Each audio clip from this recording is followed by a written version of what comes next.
I am Sophie Alexander, the Nutritional Wellness Center in Ithaca, New York, and I'm doing my talk tonight all about back to school, keeping yourself and your family healthy this year. So this is a topic that's really important to me. I'm a mom of three. My kids are 3, 7, and 11, and I have definitely experienced years where it felt like we were back in the school routine and just knocked back by immune challenge after immune challenge. And it's just so draining. It get passed all around the family.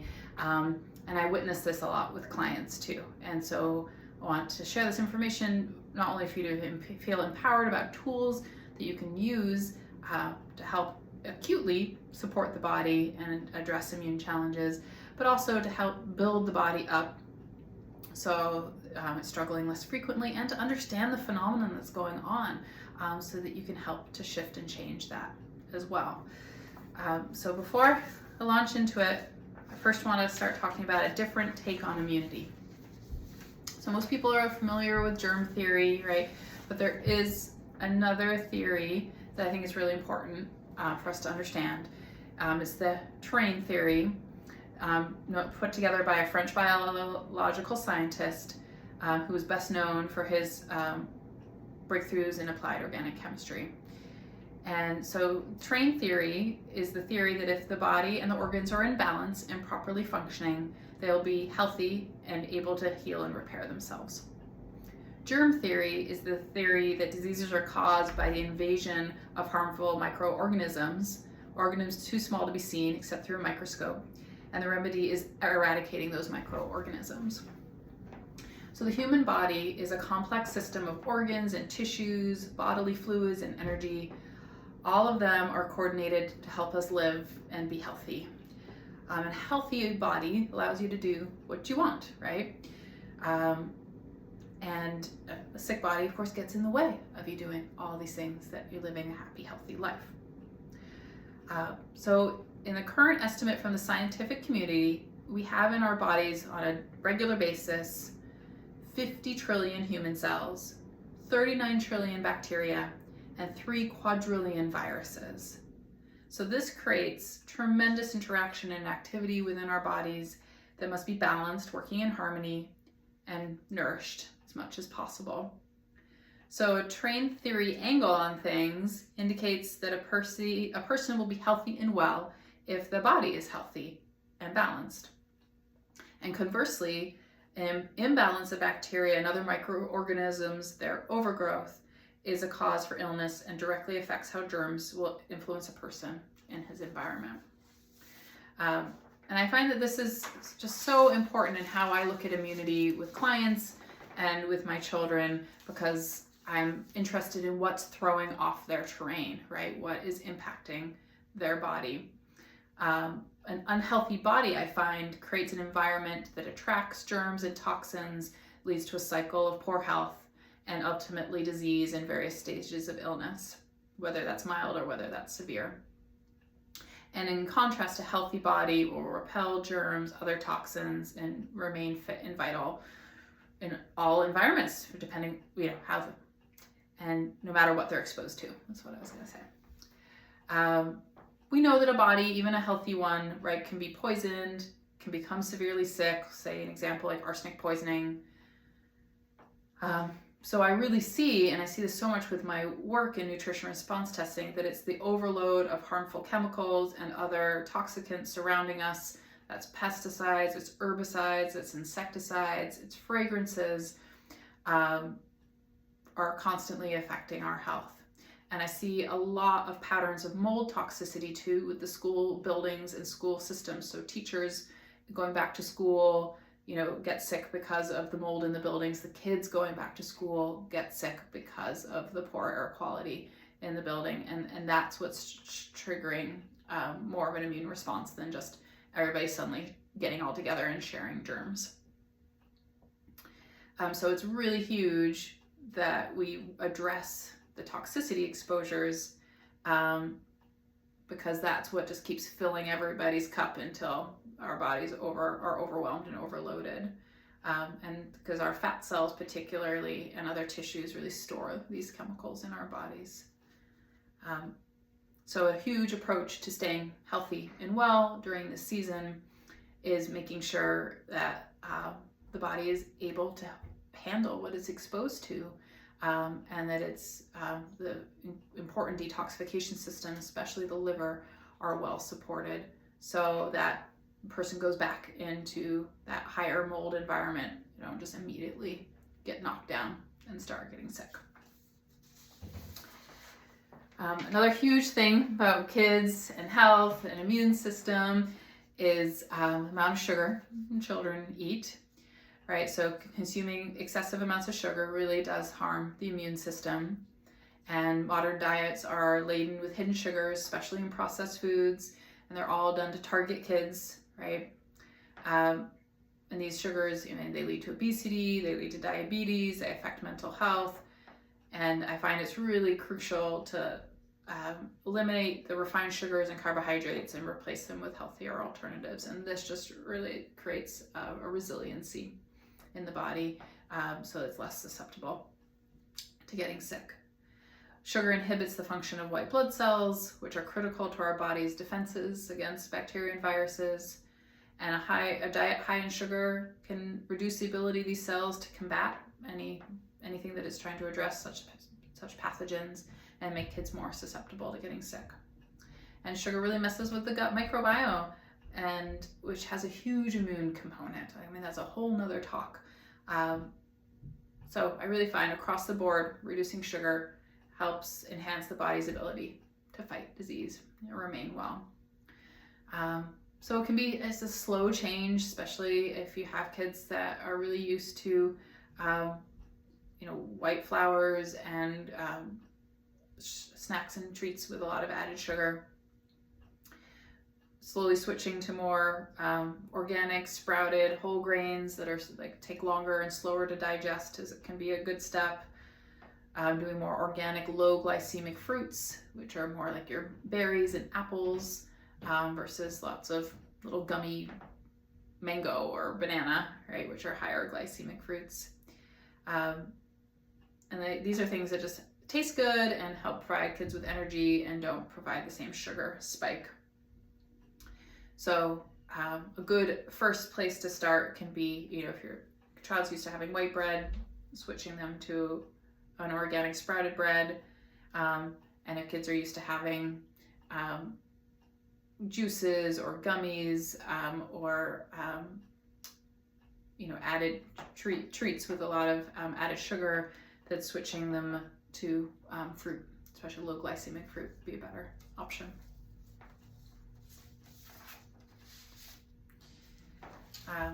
Really having a robust immune system is your child's best defense against getting sick. And I wanted to list some foods that are just really great to have in the diet to support the immune system. One is berries. Talking about low glycemic fruits, that's the number one group of low glycemic fruits. They're packed with antioxidants, and they can just be so easily incorporated into smoothies or into oatmeal or just eaten straight as a snack.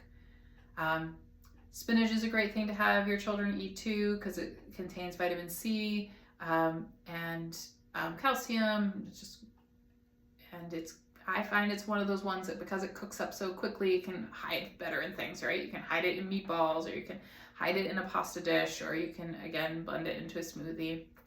I'm a big fan of yogurt, particularly organic yogurt.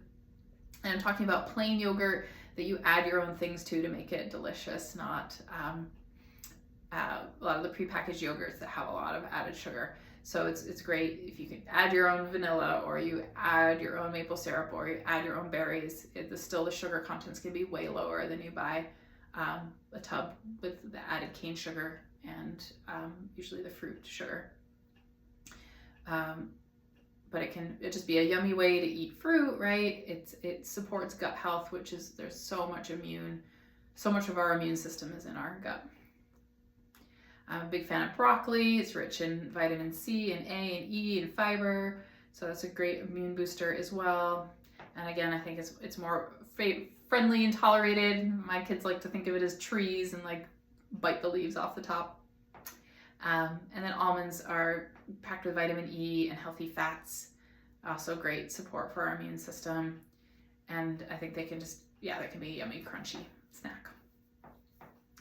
I have some favorite herbs that I use to clients to support immunity, and particularly use with kids. I like working with echinacea. It can shorten common colds and flus, but also can just be used long term as a overall immune booster and modulator. Astragalus is an herb that's used in traditional Chinese medicine for a long time to support the immune system and prevent upper respiratory tract infections. And I like cooking astragalus right into bone broth that I make in the winter. And then I use that bone broth in soups and stews, and we're getting that additional immune support and herb all winter long, which is really lovely and works well. A lot of folks know about elderberry. Like, there are elderberry syrups and elderberry gummies sold a lot. You can make those things yourselves as well. Elderberry is just full of antioxidants and has a lot of antiviral properties. Tastes good. So I do like using elderberry syrup, where it's the elderberry with some honey. It can be really soothing for sore throat. But I've had clients have great success just taking it as a daily tonic too, and helping prevent getting sick. And again, kids are excited about taking it because it's their yummy medicine they get to take every day. I love working with turmeric, using it in curries, in general with cooking. The curcumin in turmeric has strong anti-inflammatory and antioxidant benefits and supports the immune system. And I also love working with ginger, again for the anti-inflammatory, immune boosting, and digestive benefits. I think it's really important when thinking about overall immunity and staying healthy and well. It's really important to have a holistic approach, and recognizing that our immune system is not just this one thing in isolation that we need to boost or we need to address, but we need to think about it in context of the whole person and what the body's dealing with, what's the stress level, right? How much are you able to rest? Getting back into school routines and is really stressful. A lot of times kids aren't getting enough sleep. They're used to not getting up so early. There's sort of anxiety about changes around in patterns. There's a lot of time of now being in a room, sitting for a lot of the day. Again, yeah, I mentioned earlier, often not as great air quality or more chemical exposures. So it's just important in thinking about keeping a child well, right? We want to think about, are they playing outside every day? With their diet, are they getting a whole mixture of proteins and fats and healthy carbohydrates? And really helping them to understand that and see how things are paired together, which I'll talk about more in a little bit, so they understand what's fueling their bodies and keeping them healthy and keeping them strong. Are they getting enough sleep? Do they really need to go to bed a whole lot earlier now that they're getting up so much earlier to catch the bus? Are they drinking any water? Like, this is a huge thing with my kids. They go out for their day and they come back and their water bottle is still just totally full. They're not hydrating. And it's just such an important part of the body, pathway of the body, cleaning out what it's exposed to. And the cells regulating and running their functions. So sometimes it can be fun to just make water more interesting, right? Add some berries to the water, or make it lemony, or work with a natural, healthier electrolyte option. Like, I really love the Relight put out by Real Salt, because it's got the Redmond Real Salt base to it, but then it's a wonderful electrolyte blend that tastes good and doesn't have a lot of additives. Are kids using things like yoga? Are they engaging flexibility, strength, practicing some form of mindfulness as a tool to manage stress? And what's their screen time patterns like, right? Because that electronic device exposure can really mess with sleep patterns, can lead to more sedentary behavior, so doing the opposite, having less screen time, they're more physically active, they're having healthier circadian rhythm. And that, again, just ties into all these factors of the body that address how the immune system regulates and what is a healthy immune system.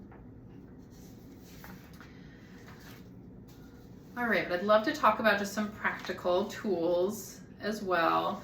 So I'm going to talking about some of my favorite supplements that I always have on hand, and I use I'll talk about whether I use preventatively or I grab as a first sign of illness.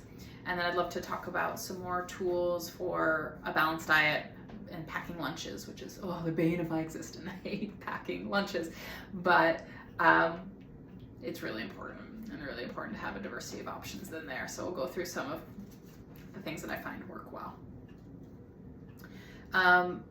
So as a preventative supplement, I really love Tough Play, put out by Systemic Formulas. It just tastes good, it's easy for kids to take, it contains some key immune supporting nutrients and herbs such as elderberry that I was just talking about, such as vitamin D and zinc. So it's a nice, heading into the winter months when there's less sun, preventative tool to keep kids healthy and resilient. I also like Standard Process's product called Children's Immune. It's a chewable tablet, and what's cool about that, it also has the elderberry in it. It also has the vitamin D and zinc, so you wouldn't necessarily use all these things together. That's where it can be tricky, and why I think a lot of clients like our help figuring out what would be best for their individual child. But what I like about the Children's Immune is it has prebiotics in it, so it's really addressing the gut microbiome and the immune component of that. It tastes good too. You chew it up, it's a wafer. A favorite go-to of mine when first sign of illness is two different formulas. One, Conjuplex Chewable from Standard Process. It tastes raspberry, and it's designed to be chewed up. Tastes good, so it goes over easier with little kids who aren't swallowing pills. And then the other formula, Conga Immune by Food Research. These are both, 100% whole food supplements that contain key nutrients to support the thymus gland, throat, the immune system. Conga Immune particularly contains areola cherry, which is one of the most vitamin C dense foods. So I find that these act surprisingly quickly. First sign, sniffles or runny nose, that if you start taking, a pill hourly, it can really stop it from turning into something nasty.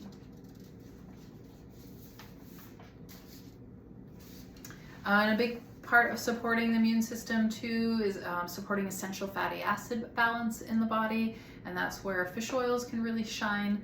I like tuna omega-3 chewable from Standard Process, because again, when I'm talking about kids, I work with a lot of kids who aren't swallowing supplements yet, so I like things that taste good, are easy for them to take. I like the balance of the omega-3 fatty acids in tuna omega, and again, it's a source of vitamin D, it's a source of vitamin E, supports inflammation response, it supports the brain, it relaxes the nervous system, and in all those ways helps support staying healthy. I also work with a Nordic Naturals professional blend called DHA Junior, which is a big favorite because it tastes like strawberry, and it's Arctic cod liver oil, so again, it's a source of vitamin D. Again, supports brain and eye, nervous system, and immune systems. And I guess the only reason I sometimes move to the tuna omega is because as kids get bigger, they just need more and more and more of these little small DHA juniors, and it just ends up working better to do the tuna. Or because I do muscle testing, I find that some people, they want one formula more than they want the other.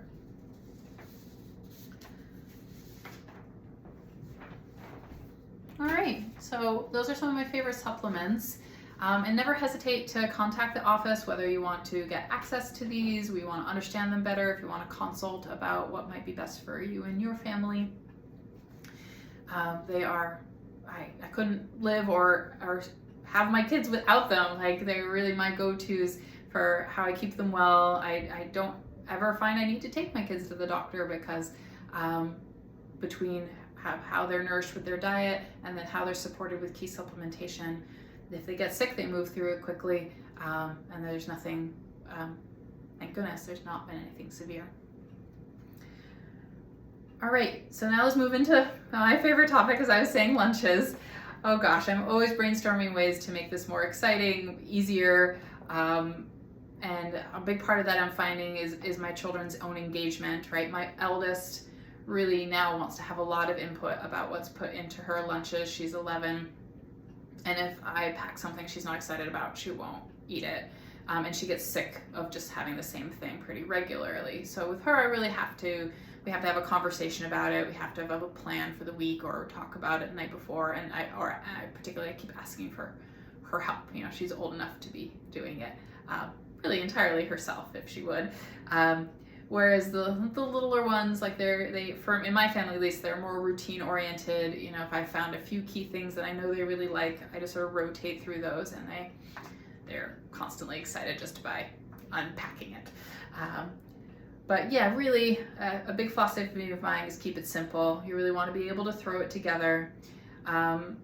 Ideally, you'd have leftovers, or you'd have things prepped from the week that you know are going to go towards lunches. My eldest particularly really likes a hot lunch, especially through the winter months. So she has a nice stainless steel container that we put in, you know, leftover rice and chicken, or I make, you know, she's really into curries. I make a big curry over the weekend, and then like that's the lunch for that week. As I was saying earlier, it is a really good time to just not experiment on your child, to go with things you know that they will eat, and experiment at another time, and then work that into the lunch, because you want them to be eating it. Nobody wants it to come home with a really grumpy child and a full lunchbox. It's really important to include a lot of saturated fat, right? This is something that has a lot of misinformation about in terms of public awareness about fats, but these essential saturated fats are really important for sustained energy, for brain power, and they help keep our blood sugar nice and steady. So it's really important when having something more sweet in the lunch, right? Pairing it with a good quality fat.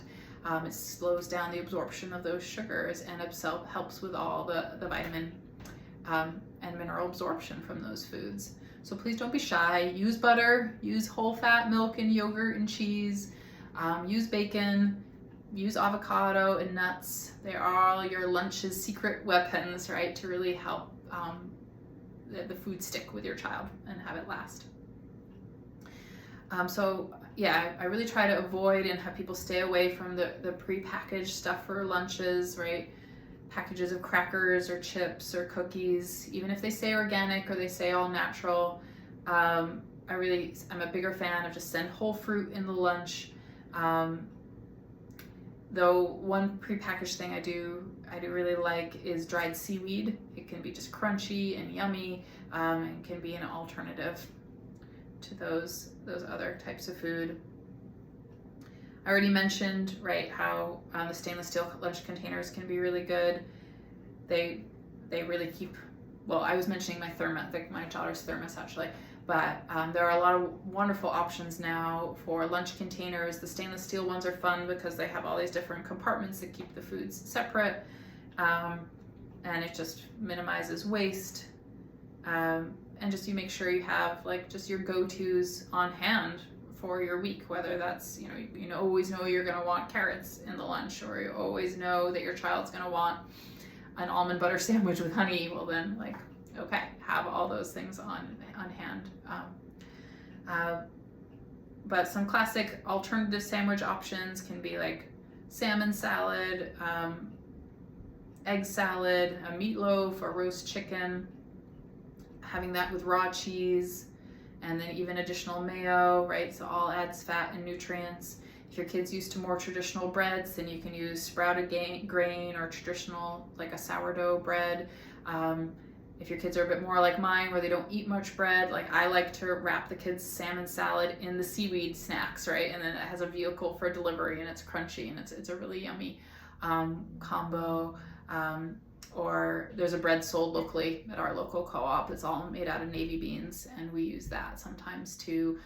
Or we use tortillas that are made out of cassava, and we use those and wrap those up with with turkey and cheese and mayo, and those can all be fun, like sandwichy alternatives.